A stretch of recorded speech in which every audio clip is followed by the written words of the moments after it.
আমার অফিস বাসা থেকে আপ ডাউনে 64 কিলোমিটার। ইলেকট্রিক বাইক দিয়ে যাতায়াত করে যা পেলাম। 100% চার্জ নিয়ে বাসা থেকে অফিসের উদ্দেশ্যে রওনা করলাম। Meter reading 1092। ভাঙাচোরা রাস্তা পার করে এখন ঢাকা আরিচা মহাসড়কে উঠেছি। প্রথম 13 কিলোমিটার শেষ, চার্জ এখনো বেশ ভালো অবস্থায় আছে। 20 কিলোমিটার দূরত্ব অতিক্রম করার পর 84% চার্জ অবশিষ্ট আছে।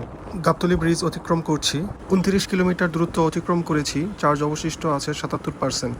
30 কিলোমিটার চালিয়ে অফিসে আসলাম, চার্জ আছে 76%। অফিস থেকে রওনা দিচ্ছি, চার্জ আছে 75%, মিটার রিডিং 1123। বৃষ্টির জন্য রাস্তা একটু ভেজা ছিল, যা মাইলেজে একটু ইম্প্যাক্ট করতে পারে। বাসার দিকে 10 কিলোমিটার দূরত্ব অতিক্রম করেছি, 68% চার্জ অবশিষ্ট আছে। 20 কিলোমিটার অতিক্রম করলাম, 59% চার্জ আছে। 50% চার্জ আছে, দূরত্ব অতিক্রম করেছি 29 কিলোমিটার।